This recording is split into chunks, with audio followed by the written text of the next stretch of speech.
Assalamualaikum warahmatullahi wabarakatuh. Nama saya Nur Sabrina binti Muhammad Rahim alias Abdul Rahim. I171011758. Assalamualaikum warahmatullahi wabarakatuh. Nama saya Umi Umairah binti Ahmad Salihuddin. Nombor metrik I161011075. Okey, Assalamualaikum warahmatullahi wabarakatuh. Nama saya Nur Ain binti Muhammad Alimun. Nombor kad metrik I163011641. Assalamualaikum warahmatullahi wabarakatuh. Saya Muhammad Syafiq bin Najijan. Nombor metrik I171011769. Assalamualaikum warahmatullahi wabarakatuh. Nama saya Mustaqim Muhammad Ali. Nombor menteri I171011991. Pada hari ini saya akan menerangkan definisi psikologi sosial, proses mental dan tingkah laku manusia dalam skop psikologi sosial.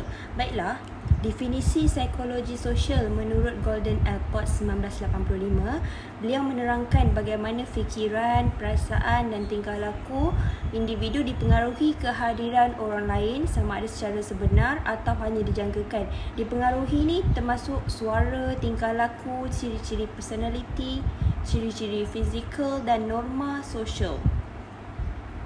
Baiklah, menurut Kenneth J. Georgiou and Mary M. Georgiou 1985, beliau mendefinisikan psikologi sosial ni adalah satu disiplin yang kekal merujuk kepada kajian yang sistematik terhadap hubungan interaksi sesama manusia.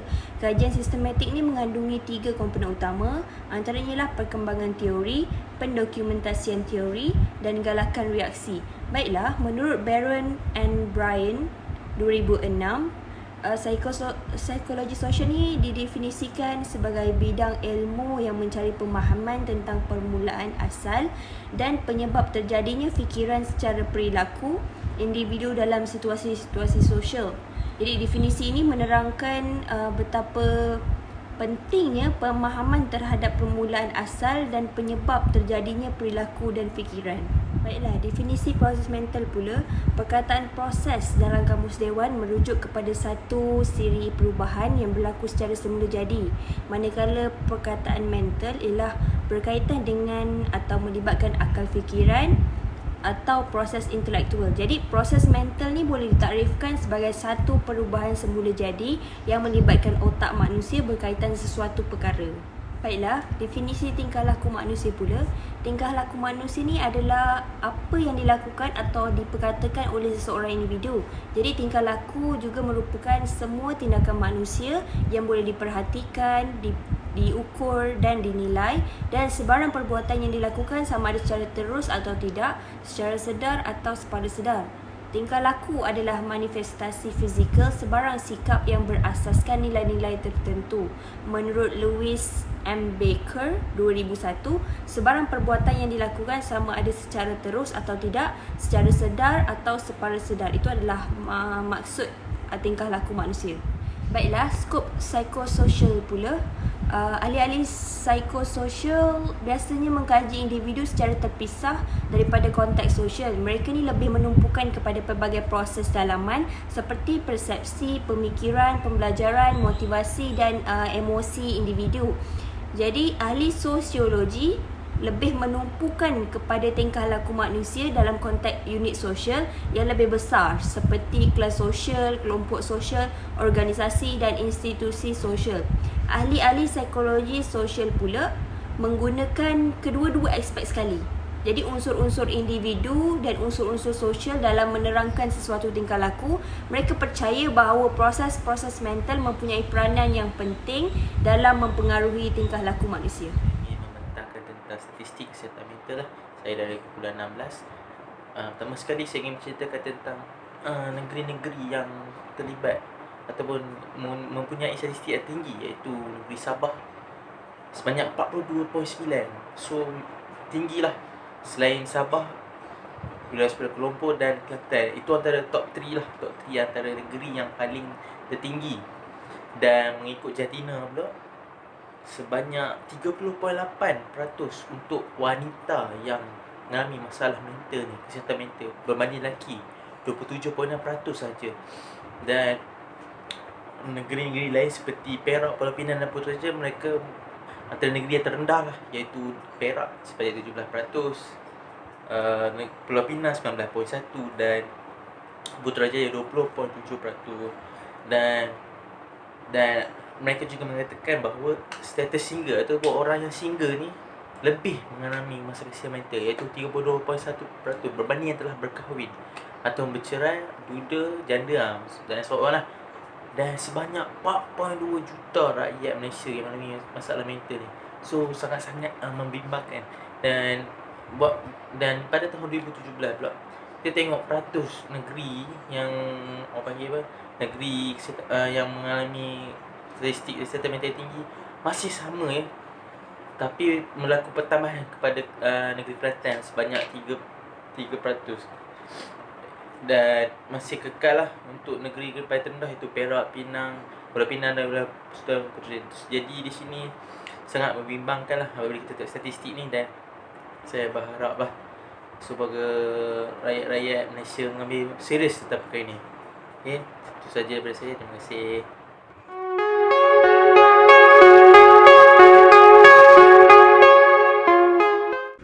Saya akan menerangkan jenis-jenis psikologi sosial. Psikologi sosial ni terdapat dua, iaitu psikologi sosial psikologi dan psikologi sosial sosiologi.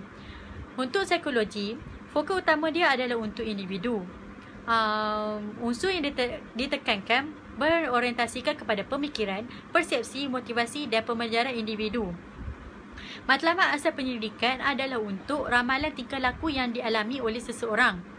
Kaedah penyelidikan yang digunakan adalah melalui kaedah eksperimen dan kaedah tinjauan. Tinjauan ni merupakan satu tinjauan terhadap populasi ataupun sampel yang ingin dikaji. Untuk sosiologi pula, fokus utama dia adalah kelompok dengan memberi penekanan kepada kelompok organisasi, norma sosial, peranan dan interaksi sosial. Penyelidik cuba memahami tingkah laku dengan menganalisis pemboleh ubah masyarakat melalui status, norma dan peranan. Matlamat asal penyelidikan adalah penerangan tentang tingkah laku yang dialami oleh sesuatu kelompok. Kaedah yang digunakan adalah pemerhatian dan kaedah tinjauan. Seterusnya saya akan menerangkan tentang kesan kesihatan mental terhadap manusia. Masalah kesihatan merupakan masalah signifikan terhadap manusia. Ia akan menjejaskan kesihatan mental dan kesihatan fizikal seseorang jika tidak dikawal dengan baik. Untuk masalah mental, pesakit akan mula merasa ragu untuk melakukan perancangan terhadap masa depannya.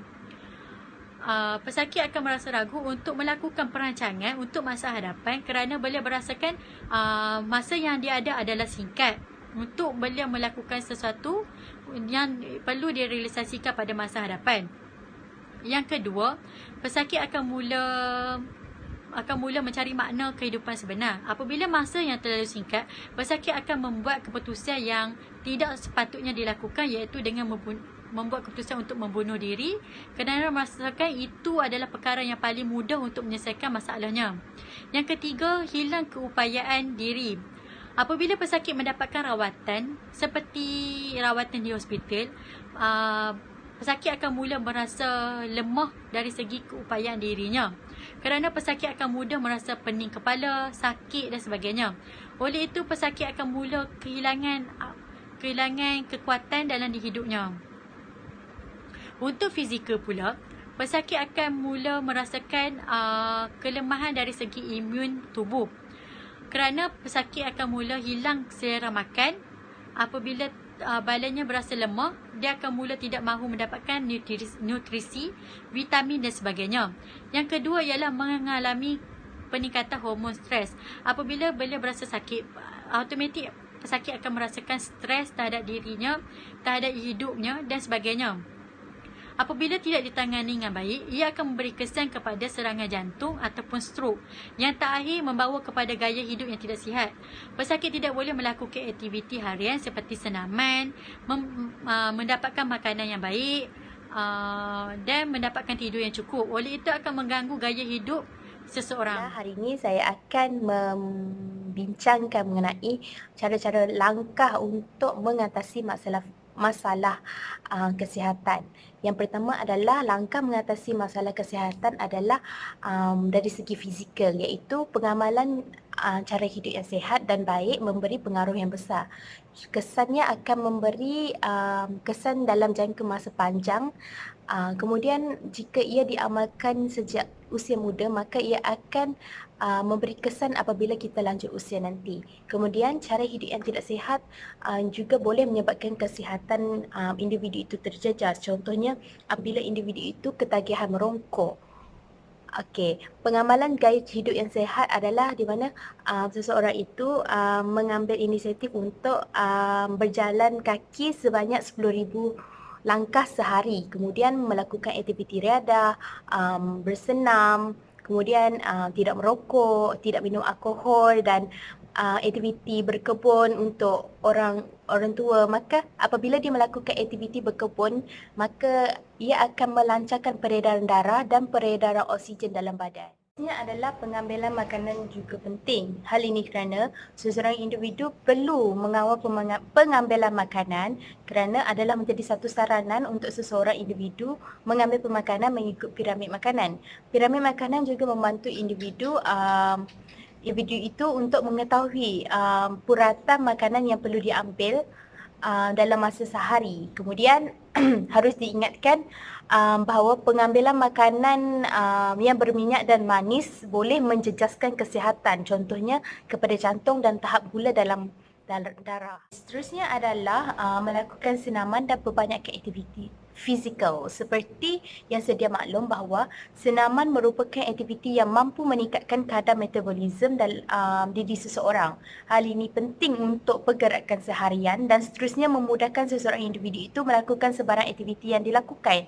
Dengan melakukan senaman dan aktiviti fizikal, ia boleh merenggangkan otot dan sekaligus mengurangkan kecederaan otot apabila melakukan aktiviti yang berat. Senaman dan aktiviti fizikal perlu diambil secara sekata. Bagi senaman adalah disarankan untuk melakukan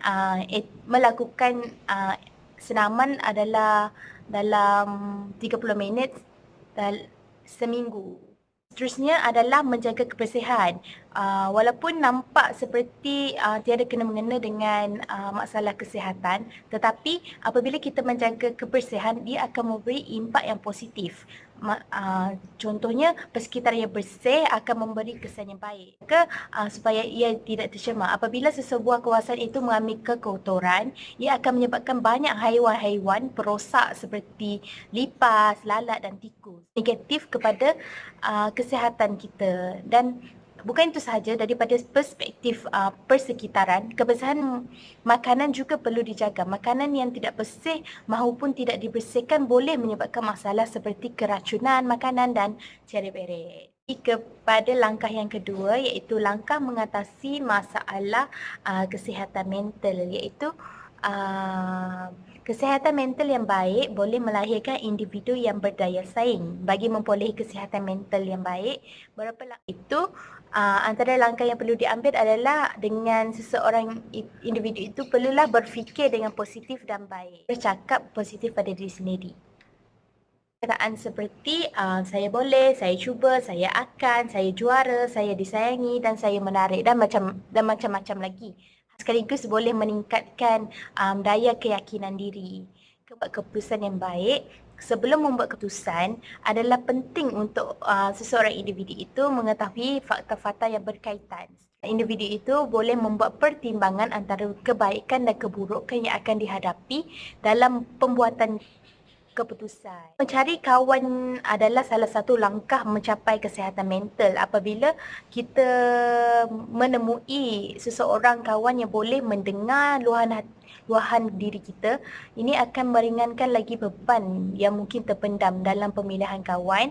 Adalah baik untuk mencari seorang yang mampu menjaga rasa kita. Kawan juga berperanan dalam berkomunikasi agar kita dapat berbual dan ketawa mampu meringankan tekanan yang sedia. Poin yang terakhir dalam mengatasi masalah kesihatan mental adalah belajar untuk menjadi diri sendiri. Perkara pertama yang perlu dilakukan adalah buang keinginan supaya semua orang menyukai diri anda. Kemudian buangkan fikiran seseorang itu tak menyukai anda. Anda perlu bersedih, anda seorang yang gagal. Dalam pada itu, buanglah fikiran jika ingin disukai orang. Anda perlu melakukan apa yang orang suruh. Adalah penting untuk menjadi diri sendiri kerana jika anda meluangkan masa untuk berfikir apa yang orang memberi persepsi terhadap diri anda, maka anda tak akan berpeluang untuk menjadi diri sendiri. Langkah seterusnya adalah langkah mengatasi masalah kesihatan yang dilakukan oleh kerajaan. Dalam usaha membolehi masyarakat yang sihat di negara ini, pihak kerajaan telah mengambil satu inisiatif seperti melakukan kempen dalam jangka masa panjang di mana usaha ini telah dilakukan sejak tahun 1991 di mana kempen dijalankan oleh kerajaan adalah kempen cara hidup sihat dan ia mempunyai 3 fasa. Kan adalah mengikut fasa bagi setiap 5 tahun. Antara usaha ataupun kempen yang dilakukan adalah kempen cara hidup sihat. Fasa 3, ia diadakan sejak tahun 2003 hingga 2008 yang memberi tumpuan dalam mempromosikan 4 amalan tingkah laku kesihatan yang boleh mempengaruhi tahap kesihatan individu. 4 amalan yang ditumpukan adalah aktiviti fizikal, makan secara sihat, menangani stres dan tidak merokok. Kumpulan sasaran kempen ini adalah mengikut tempat ataupun setting iaitu seperti sekolah, tempat kerja dan komunitas. Kempen ini bertemakan sihat sepanjang masa. Disarankan untuk mengambil inisiatif iaitu bertindak secara positif melakukan amalan tingkah laku kesihatan tersebut. Usaha ini dilakukan oleh kerajaan adalah salah satu langkah masyarakat Malaysia di mana ia boleh melahirkan masyarakat yang berdaya saing dan menjadi Malaysia sebuah negara yang sihat di samping menjadi maju. Jadi pembentangan saya adalah berkenaan dengan contoh kes masa untuk tajuk ataupun untuk pembentangan tentang psikologi sosial lah. Jadi contoh kes masa yang dapat saya lihat adalah tentang seorang menteri di Jerman yang memutuskan untuk membunuh diri disebabkan dalam tempoh orang kata dalam tempoh berlakunya pandemik COVID-19 ni dia telah membuat satu keputusan ataupun membuat tindakan membunuh diri. Jadi saya ceritakan sedikit iaitu Thomas Schaeffer iaitu Ketua Menteri Kewangan Negeri di Hesse, Jerman telah membunuh diri kerana kerisauan dan kebimbangan yang terlalu tinggi ataupun terlalu orang kata sangat-sangat risau tentang bagaimana dia nak menangani krisis ekonomi susulan impak daripada pandemik COVID-19. Jadi perkara ini memberi impak pada tindakan dia, pada tekanan kerja ataupun tugas dia. Jadi faktor dia adalah di mana keadaan ataupun yang boleh kita kaitkan dengan psikologi ataupun psikososial, di mana faktor persekitaran dan juga faktor keadaan semasa yang berlaku boleh juga mempengaruhi tindakan dan bagaimana dia bertindak balas dengan keadaan yang dia sedang hadapi. Dan juga salah satunya adalah tekanan daripada tekanan kerja.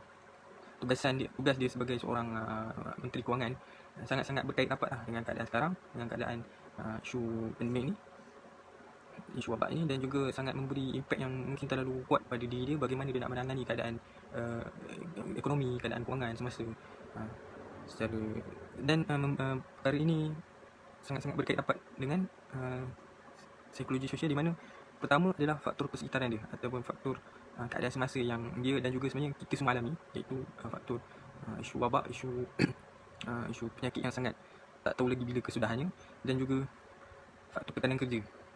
Dia sebagai seorang menteri kewangan yang perlu perlu menyelesaikan perkara ini. Dan dua perkara ini saya lihat sangat-sangat memberi impak pada diri dia, di mana kemungkinan dia berasa tidak dapat menangani keadaan tu dan dia telah mengambil jalan atau mengambil tindak balas dengan membunuh diri, maksudnya untuk melepaskan keadaan tu. Maksudnya di sini kita dapat lihat bagaimana faktor-faktor ini, faktor keadaan semasa, faktor persetaran, faktor tekanan kerja, persetaran kerja dia, bagaimana perkara-perkara ini berkait rapat dan juga bagaimana benda ini memberi tindak balas kepada seseorang untuk dia buat keputusan dalam diri dia dalam keadaan-keadaan tersebut. Jadi keadaan ini memberi satu impact dan memberi satu pengajaran juga bagi kita bagaimana kita nak menangani, bagaimana kita berhadapan dengan keadaan tersebut, sama ada kita menyerah kalah ataupun kita menanganinya dengan cara yang lebih praktikal, dengan cara yang lebih baik dan berhikmah. Jadi ianya sangat-sangat memberi satu kesedaran lah kepada kita bagaimana kita nak mempelajari ataupun bagaimana untuk menangani, bagaimana kita bertindak balas dengan keadaan persekitaran psikologi sosial kita ni.